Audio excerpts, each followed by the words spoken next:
evening. Let me see. Do we have? Okay, Mariia, come in. Can come in? Okay, very good. Hi, Mariia.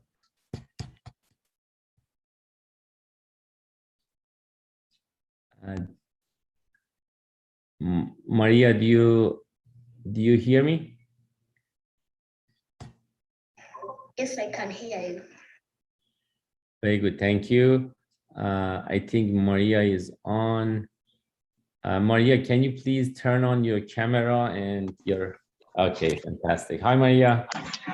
Hi, Mir. How are you? Great, thank you. Hey, Mariia, really appreciate you being here. We know you are very busy, and is a great pleasure for all the kids in the hub to have your time and your input here today. Really appreciate it. Thank you. So, Mariia, we have discussed with the kids on your background. We have gone a little bit about what are the stage of the funding, the difference between friends and family, family offices and VCs. Very small. We have talked about it, and would be great if you have your input on this a little bit later in the session. And if you talk about your background at that time also would be fantastic. So what we do is we usually start with some of the startups. We don't have too much time, so they get spots on this to pitch their startup. And each of them that pitch, we highly appreciate if you can ask some questions and some feedback. And then we go to a session, a part that if you provide some inputs, and then we do a QA at the end. Is that okay? Sounds like a plan. Fantastic, very good. Again, thanks for being here. So let's go ahead. Stephanie, who is the first startup? Want to go ahead, please? First, we have Poly's Innovators.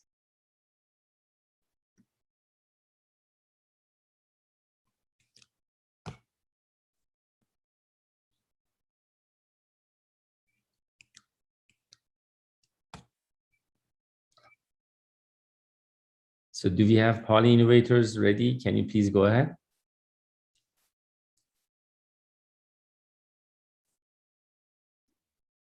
Or until Lala's ready to present, we can have Samurai Velocity go.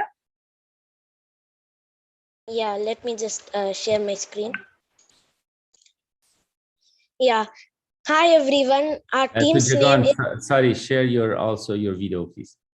Oh, okay. Sorry about that. Yeah. Hi, everyone. Our team's name is Samurai Velocity. We have team members from India, Kenya, New Zealand, Nigeria, and other countries.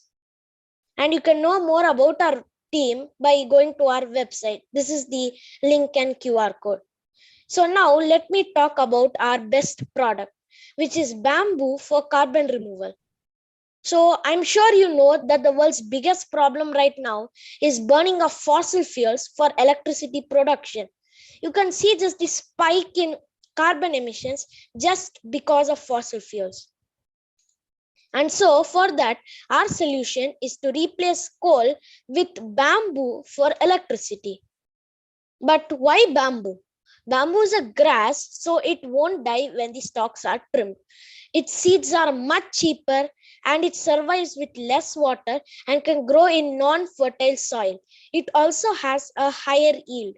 I will tell you why these points are important in a few minutes. And most importantly, it releases 30% more oxygen than trees. So let me show you how it works in PolyUp. So first, a solar drone plants bamboo for a biomass plant to generate electricity. So I told you that bamboo is a grass and it won't die when you trim its stalks. And that principle is being used here. So you can see that the bamboo stalks are trimmed and carried by this car to the storage facility. From here, these bamboo are sent to the furnace inside the coal power plant. inside the power plant, I mean. So the bamboo is used as fuel to heat the water on top. So the bamboo is burnt to heat the water on top. And then the water turns to steam because of the high heat. Now steam has high pressure compared to normal air. So we can use it to generate electricity using a turbine. And then this electricity can be sent to houses. Now you might be thinking that since we are burning the bamboo, won't that generate carbon dioxide? And so now I'm going to show you whether this solution is carbon negative or not. So this is a this shows this meter shows the year, and this meter shows the amount of carbon number of tons sequestered. So with 125 acres of bamboo, and in 1 year we can reduce 4,190 tons, which is about 700 elephants of carbon dioxide. Now, I'm going to tell you our business model or plan. So the first step is to find the perfect type of bamboo for the area. Then we can start growing bamboo on the coal collection area using a drone. Then we can start co-firing bamboo with the we can start using the bamboo as to generate electricity along with coal. So our business model is to turn a coal plant to a bamboo biomass plant. And then so these are the steps for that. First we'll plant bamboo with a drone. Then we will start co-firing the bamboo along with the coal. And then after a few months, as we slowly start replacing the coal, at one point it will be completely replaced with bamboo. Now the first step is to find the perfect type of bamboo, and you can see this map here. So if you live in Australia, then you can grow Cheskuya bamboo. If you live in India, you can grow Fargesia bamboo. If you live in Kenya, you can grow Cheskuya bamboo, and etc. Now, the second step was to start growing bamboo on the coal collection area using a drone. Now, the bamboo takes 60 days to grow to its maximum height. And you can see the growth chart here, how it grows. So in just 23 days, it reaches 25 feet in height. And now if there is no coal plant if there's no power plant at all in the area, we can set up a new biomass plant, and it can use degraded land to grow bamboo. So a question that might be in your mind is, has a coal plant been converted into a bamboo biomass plant before? And the answer is no, but a bamboo biomass plant has been made before. So let me tell you 5 ways our solution is different. So first, the whole process of plantation is fully automated. No carbon monoxide is generated, and no extra land is needed for this solution. Now, and bamboo covers less area but generates more electricity since it has higher yield. Now, why has this not been done before? Well, it's because of the efficiency. Bamboo is less efficient to coal in generating electricity. So how are we going to solve this? We can convert the bamboo logs into pulverized bamboo or bamboo dust. It's kind of like sawdust. And what is the advantage of this is it's highly efficient. Since the pulverized bamboo is much more lighter, it will burn as easily as a liquid such as gasoline. So this is highly efficient and takes up less space. We are also working on the cost analysis and game simulation for our solution. And yeah, that's it. Thanks for listening.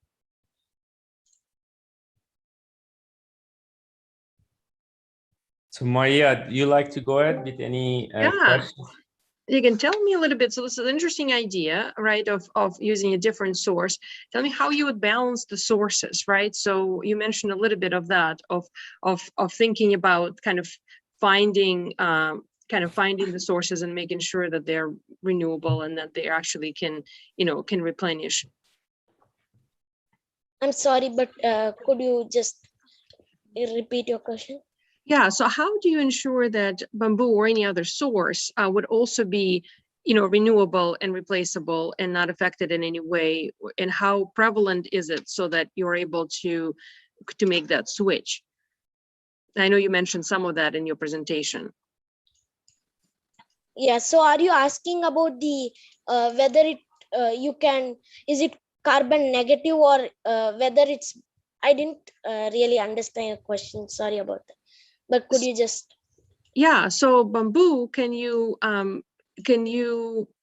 possibly make it into a renewable energy? Meaning, is there a lot of bamboo in the world that to the point where it's pretty easy to be able to find? On one of your slides you had, we'll find the bamboo. So I'm asking about that kind of a step. Oh, okay. It was actually the bamboo is planted using this drone in the coal collection area. So I mentioned about coal collection area. So what it is that there is, let me just show you this machine here, which shows how do you convert a coal plant to a bamboo biomass plant. I'll just open it up, the machine. So the sorry, just 1 second.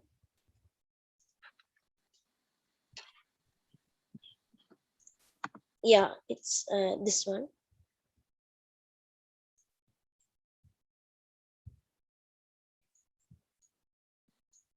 Yeah, so the first step is this coal collection area. You can see this conical structure here. This is actually the coal collection area. Coal is stored in this conical structure here.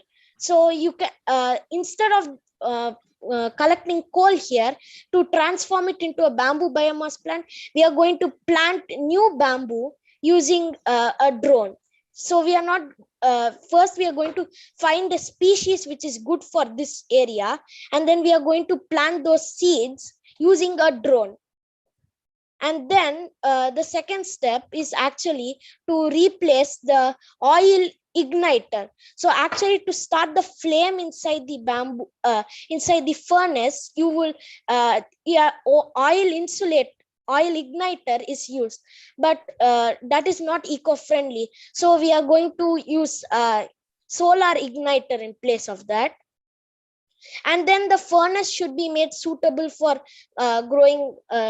for placing bamboo in it. And yeah, these are the steps to change it. And it is actually renewable because we are growing new bamboo in that coal. Yeah. Did I answer your question? No, that's helpful. Thank you so much. And tell me about some of the next steps. So if you envision the next step of work for this, for the next month or a couple of months, what's the next initiative? What's the next thing that you're going to do? Yeah, so we are going to find out the cost of converting this coal plant into a bamboo biomass plant. And the second thing we are working on is a game, so that it's much more interactive and fun to know about how to, what is the solution about. Very interesting. Well, Amir, I don't know if you have additional questions. Fantastic. That was very good. So Maria, they focus on both the product itself and also on marketing of it. So the game they're talking about is a means to have interactive marketing of the solution to get more kids around the world engaged in what they're doing. Very good. So let's go to the next one, Stephanie, please. Next, we have the future leaders. Hello.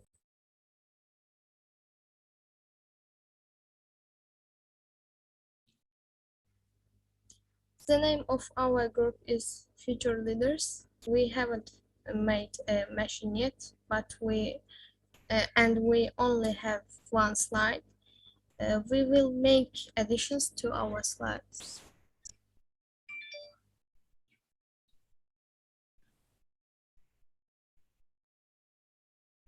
Carbon removal solution. Several important ways are made from carbon dioxide. Some of our other friends told us about it. Today we will tell you about the importance of carbon dioxide. This is to the use of carbon dioxide acid detergent. Detergent can be made from liquid carbon dioxide. The detergent also removes odors from dry cleaning machines. When the cleaning part is finished, the liquid carbon dioxide can evaporate, collect liquidly, and reuse. Commercial dry cleaning systems currently use toxic and environmentally harmful solvents, which limits the use of them. Of course, carbon dioxide is not a good solvent. The molecules of detergents used as detergents have two different chemical properties. One loves water, the other clings to dirt. But liquid carbon dioxide is a viable alternative to toxic and environmentally harmful solvents because it is non-toxic, environmentally sound, inexpensive, and widely available. So why did we choose detergent as a solution? Because, as you know, one of the most important problems of recent times is coronavirus disease. To protect ourselves, we must follow the rules of mask, distance, and cleanliness. To be clean, we need to maintain good hygiene and keep our belongings and ourselves clean. For this, you need detergents. Therefore, with the detergent we prepare, we can both protect ourselves and clean the carbon. Then, thanks for watching. So Aitan, can you please tell what grade you're at, from what country, and which are other countries that you have team member from?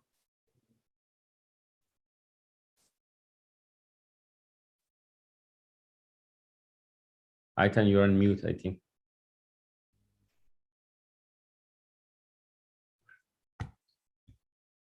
Aitan?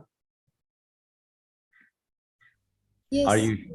Can you tell what grade are you and what country, and what are the other team members you have, from what countries you have team members? Our teams haven't any members. Oh, you just started the company. I understand now. And what are you, which country are you from? I am from Azerbaijan. Azerbaijan. What grade are you at?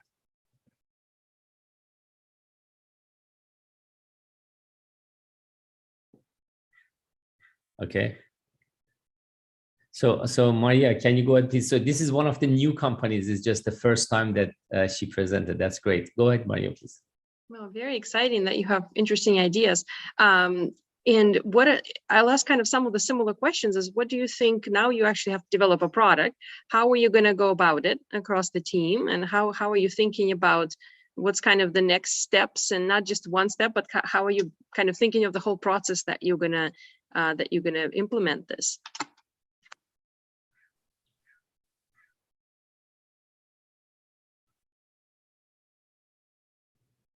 Aitan, are you here? I have an internet problem. I'm sorry. Oh, you have an internet problem. Okay, no issue. So Mariia was asking, what's the next step for your company?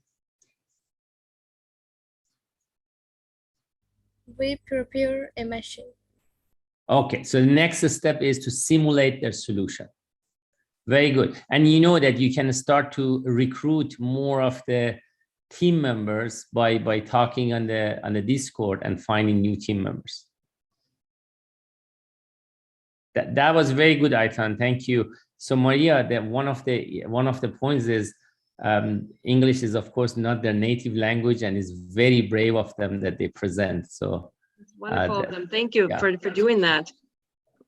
Very good, Aitan. Thank you. Let's go to the next one, Stephanie. Next, we have the PolyPros. Kenan, please go ahead.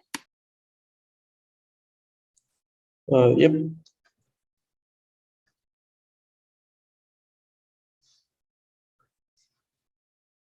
Okay.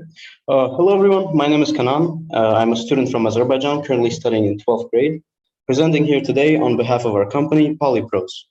With members from Azerbaijan, Kenya, and the United States, our company mainly focuses on part libraries by designing and modeling various 3D parts. Our first library, which will be released very soon, is a terrain library. The terrain library, as its name suggests, contains many forms of terrain and various other components of nature, like plants, minerals, and more. The terrain library allows users to create various scenes and environments, like this, a small lake surrounded by blooming plants and trees. Or this, a sandy desert covered with rocks, valuable ores, and dry plant life. Or even this, a snowy mountain range by a frozen lake.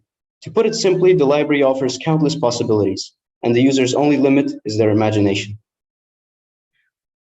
As previously mentioned, the terrain library is nearly complete, and our team is now planning our next project, what we are currently referring to as the chemical library.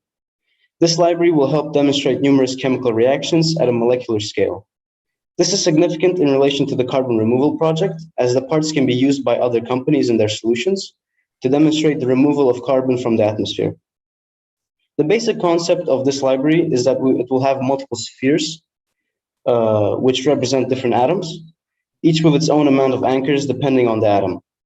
At our current stage, we are gathering research to better understand how atoms should connect with one another and which specific elements should be included in this library. Thanks to the simplicity of the 3D models themselves, we should be done with the library before the carbon removal deadline. So yeah, that is it for now. We would like to thank you for listening, and any questions are more than welcome. Thank you, Kenan. So Mariia, just one background. The companies in the hub, they're like in an ecosystem that work with each other. So some of the companies that they have solutions, for example, they need terrain or chemical libraries to be able to simulate their product. So this company, PolyPros, are actually focusing on that. They are actually the first one that achieved to release a full library, the terrain library, and now they're working on the second one. So there's a lot of 3D design, design thinking, coming up with what the customers need, all those processes they have to go through. And when this comes out, as of this week, the exciting thing is libraries are actually get purchased by Polycoins. So there's an economy that they, the work that they're doing actually in that economy is related to the revenue for the company, and the other companies using these make machines that other people play, and they have their own revenue. So it's a full economy system having a competition together. Very interesting. And this seems to be, so you're in 12th grade already, so you have a lot of interesting kind of knowledge from other different subjects. So maybe help understand us how you incorporated all the different subjects, because you have chemistry and math, and this is kind of fascinating that you're incorporating all different areas of science together in this project. Maybe, I don't know if you can describe a little bit about how you came to that and how you decided on that. So yeah, we partially covered chemistry in previous classes, and this library seemed to be relevant in relation to the carbon removal project, because I thought people could show like how exactly physically carbon is being removed from the atmosphere.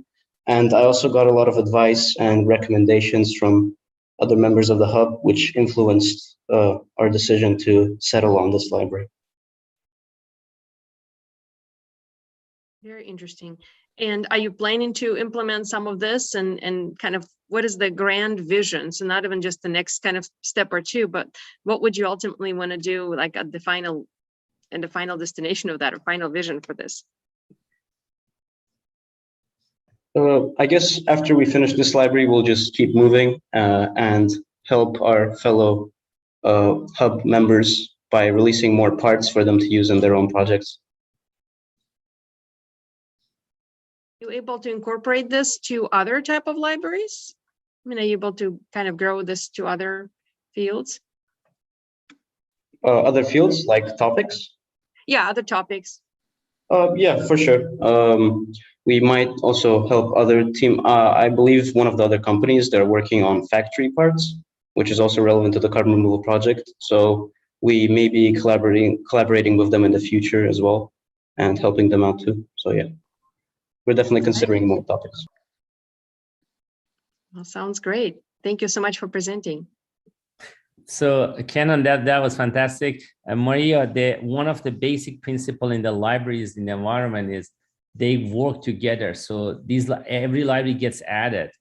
It works with all other libraries there. So it's kind of has a multiplicative effect every time a library gets added. And the designers of libraries, one of the things they think about is how to make this such that it works with other libraries also. So it is a interesting ecosystem that everybody helps each other. Fantastic, Kenan. So Stephanie, can we have one more company and then switch to, because there's a lot we can learn from Mariia. We want to switch to that. Maybe one more company and for today. Sure. Next we have Shindo. Hello, my name is Faris and I'm the CEO of Shindo Startup. Faris, can you share your video and also your presentation?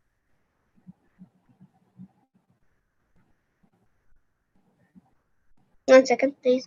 Sure, no problem.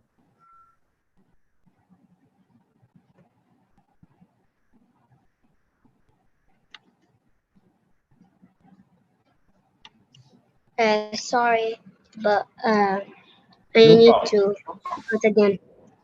If it doesn't work, it's okay. Go ahead. So our startup is working on the firstly, I'm from grade 5 and I'm from Palestine. I have team members from Kenya and Ireland.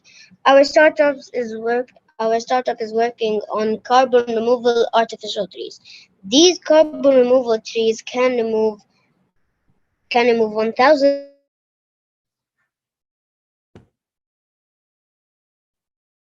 We are losing you, Faris. I think you're on mute now. Can you unmute, please? Can you hear me now? Yes, you're back. Go ahead.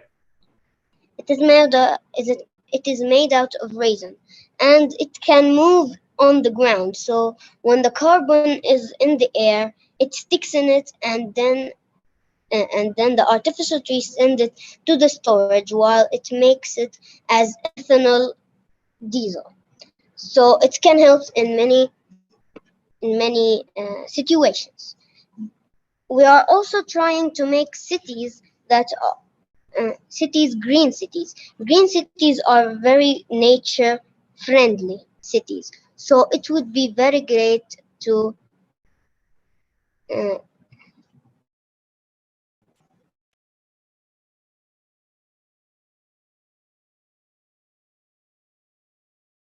You got again muted, Faris. You talked about green city, but you got muted. Oh, okay. So the green cities will increase the number of carbon dioxide. This is our project, and we are also working on the factory library with the golden ratio. Okay, so you're collaborating on that. Can you show the simulation of the Shindo city?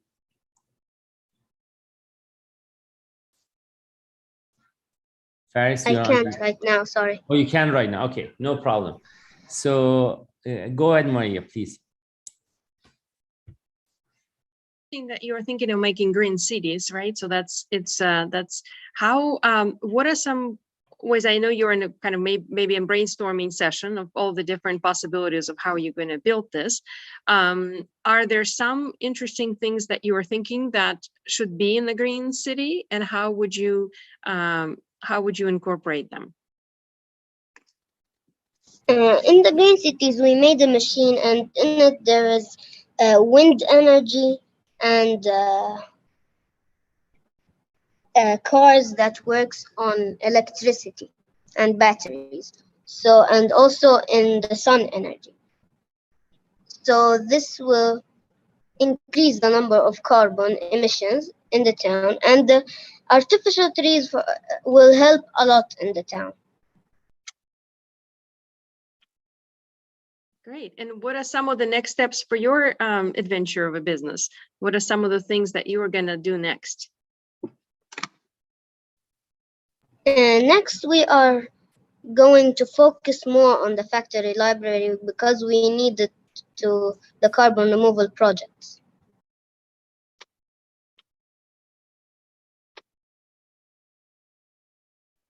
Great. You are on mute, Mariia. Oh, are you working together as a team, or how are you distributing the work when you work together? We and the Golden Ratio startup. Yeah, you working together, kind of as several of you, and how do you create the teamwork? How do you distribute the work together? Well, they work on something. They tell us they work on something, and we work on something else. So we are in touch with each other a lot. That's great. Well, thank you for presenting and answering the questions. Faris, that was great. So Mariia, the part libraries have usually 24 parts. They divide the parts, like some of them work on 6 of them, some of them work on 8 of them, and that's the way they collaborate. And it's just mind-boggling. It used to be that we do it in PolyUp only. Now the kids are doing the whole 3D design, conceptualize it, bring it in. It's really was very surprising to see how the kids are striving to actually bring their own ideas out and make it happen. Faris, you're in 5th grade, correct? I became 6th grade. Oh, you're going 6th grade. I'm sorry. So now you switched to 6th grade. That's great. And then which country are you from? Palestine. You're from Palestine. Okay, fantastic. Wish you the best. Okay. Okay. So for others that they were going to present today, I apologize, but we want to use the time and let Mariia to give us some overview of what she does and some guidance on the investment. Mariia, if you can do that, we really appreciate it. Thank you. Oh, sure. Thank you. Well, and I don't know how many of you have learned about venture capital and private equity in general. And I don't know if there's a way for you to do a little reaction, but if both of you kind of give me a little thumbs up if you've heard about venture capital and private equity, that would be great. So I think, I don't know, Amir, if there's a physical way for them to kind of click on some little smiley faces. So. Yeah, they can raise their hand, that they can do. And, you know, they have had one exposure or a couple of exposure to actual investors. There were like 3 investors came in. One of them actually was Anita that you introduced. Yep. And she came last week. So they have some idea about the VCs, but no idea about family offices or other source of investment. So if you can give them an overview, that would be extremely helpful.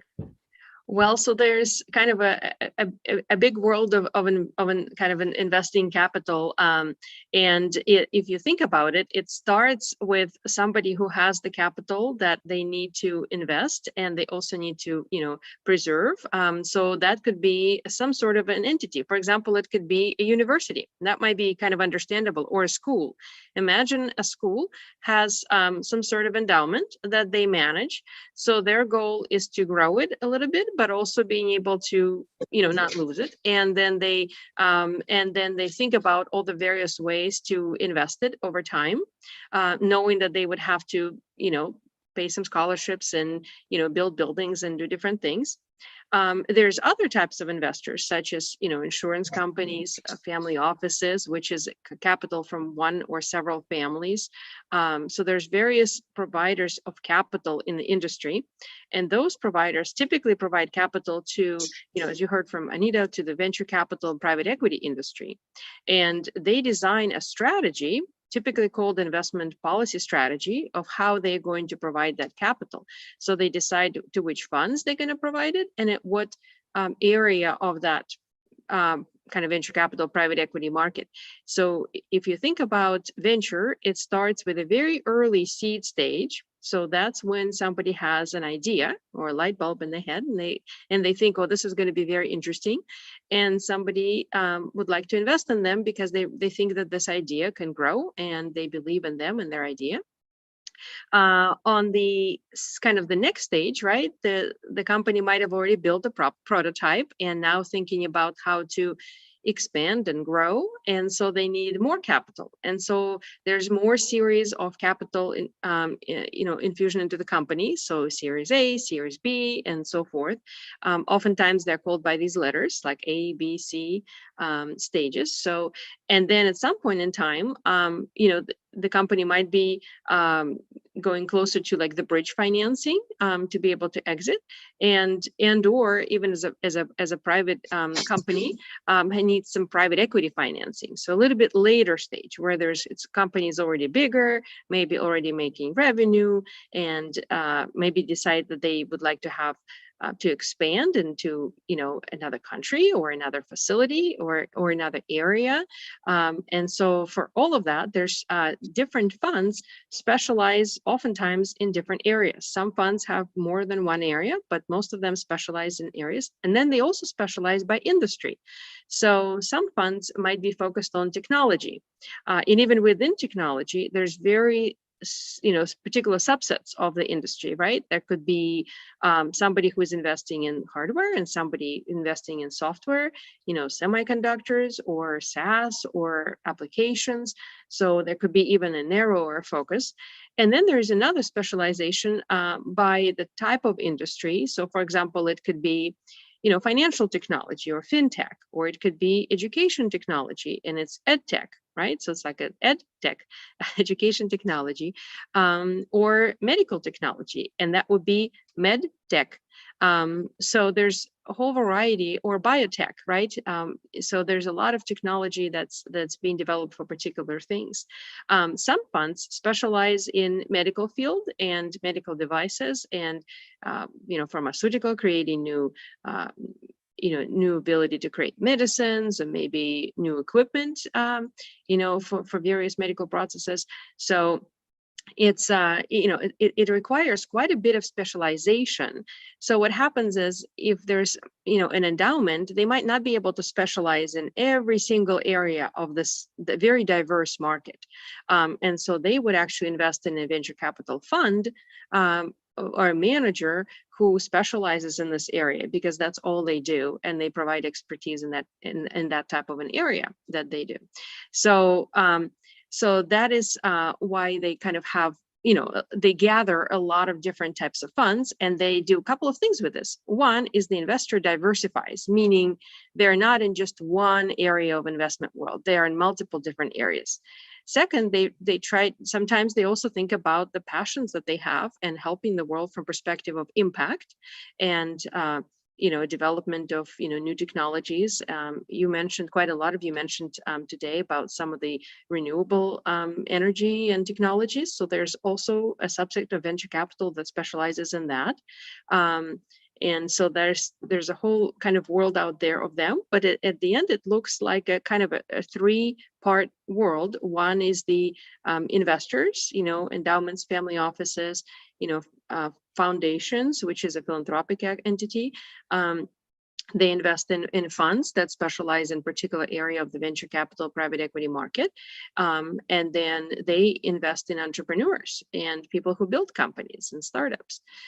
Sometimes family offices also invest in startups directly, depending on the situation, or endowments. So but that's kind of a big world out there. Well, and I'll stop maybe here for a little bit and see if there are questions, and Amir can kind of guide us how, what particular areas would be of most interest. Great. First of all, please put your questions in the chat and I'll ask you to go ahead.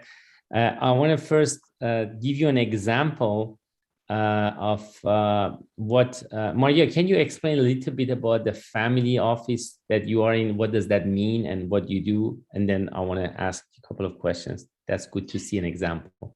Yeah, family offices are usually, so if the family would like to have kind of an office that does investing, so usually it's similar in many ways to an endowment, right? It has an investment policy statement, but it has, family members, and there's usually there's typically some sort of a philanthropic entity too, because a lot of families are very philanthropic or an impact-oriented entity. So somebody really would like to think about like how would they do better for the next generation. Family offices differentiate themselves on how many generations they have. So oftentimes you might hear a word multi-family office or single family office. That means there's one family or several families. And a multi-family office can be just a couple of families or many, like 100. And then the second differentiation that you sometimes hear is a 3-generational family, a 7th generational family, a 2-generational family, and usually that counts from the creation of the wealth of the family. So let's say there is an entrepreneur, and then they founded a company, and then they became successful, and so they created a family office. And then the next generation, they really would like to educate their kids to be good stewards of wealth.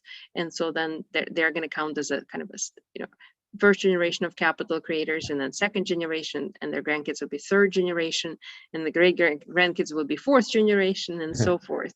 And so it's uniting a family in both their investment process and also their mission, oftentimes in what they really would like to achieve for the world. And then also they might have people that really help them with a lot of what's called due diligence. And you might have heard that word, but a lot of what endowments and family offices and various investors do is due diligence. And that is a really thorough review of an opportunity. So instead of just saying, oh, this sounds like an amazing idea, they really dig deep and think about, who is the team, what is the possible product, what is their market, what are the possible benefits that they have, and what are the risks. And so they really evaluate very thoroughly of the opportunity in what's called the due diligence. Fantastic. Very good. So to give everybody on the call an understanding of an example, PolyUp as a company also have got investments from many sources, and one of them is actually the family offices that Mariia is guiding, and we are very excited about it. And that's one of the reasons we are here, have been able to bring this environment for all the kids to go forward. So that's a live example of how important is the work that the investors do. And Mariia, we highly appreciate that. Thank you. So let me go and bring some of the kids. They have questions. Noelle, can you go ahead with your question, please? And turn on your camera and go ahead, please.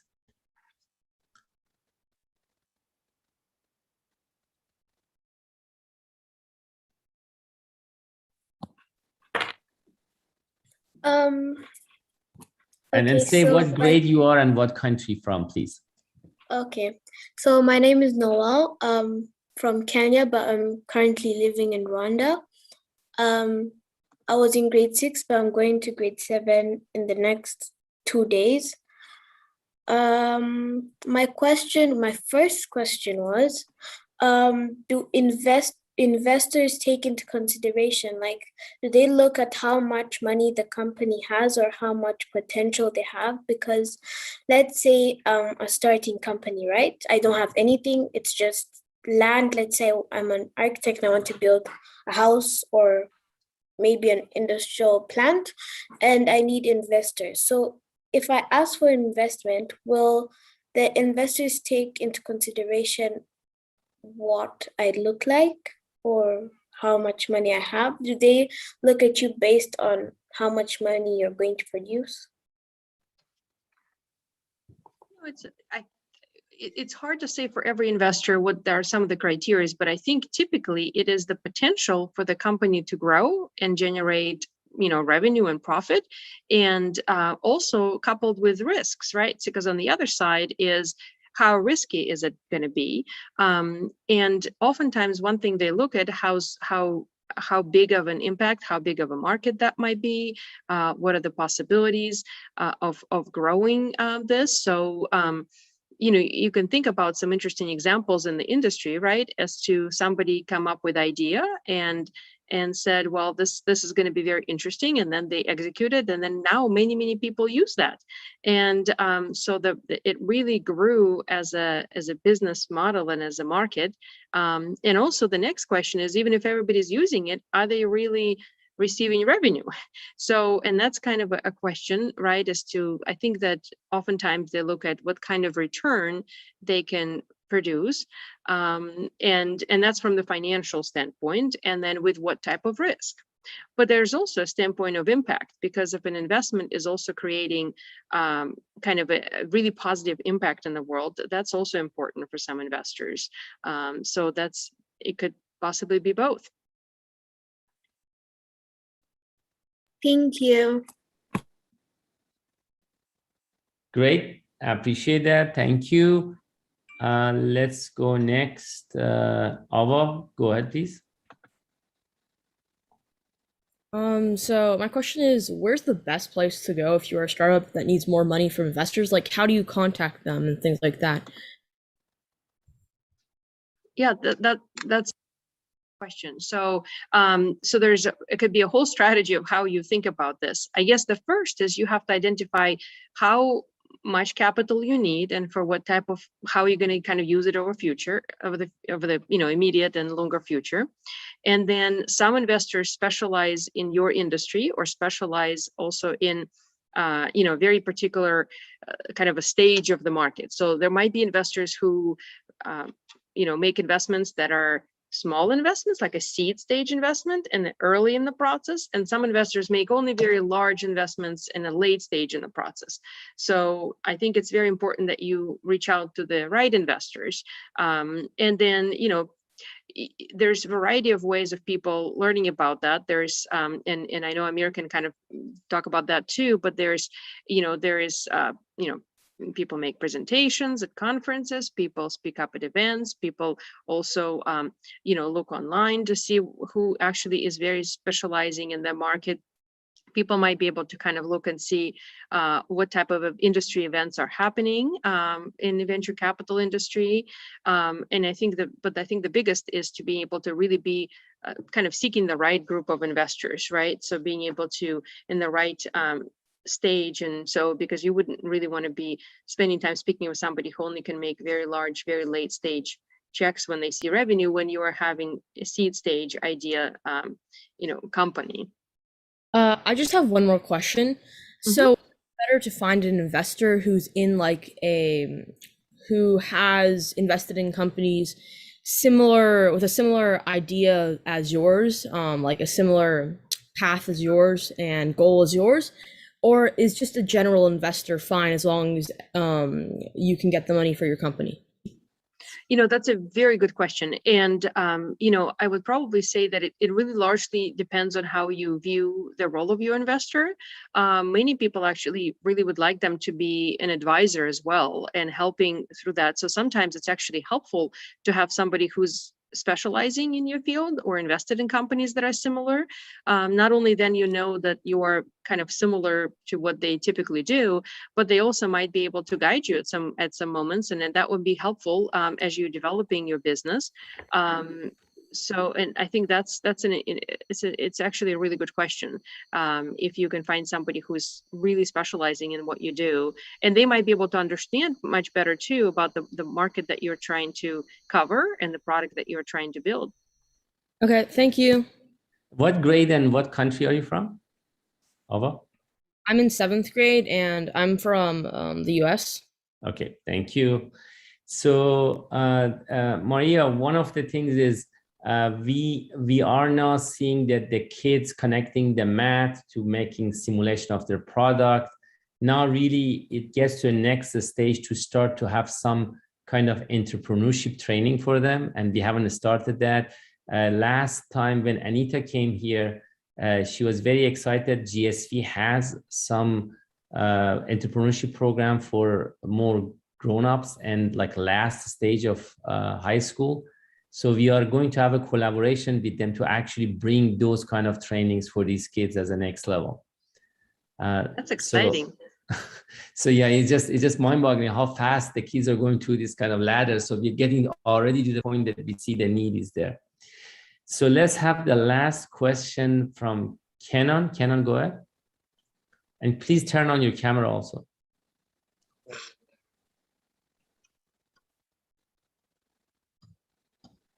Can you see me? Not yet. I think there might be an error with my camera. Don't worry. Okay. Go ahead. Yeah, so I just wanted to ask, could you please become an advisor for the hub? We understand that you're busy, but if we could just occasionally reach out, we'd really appreciate your feedback.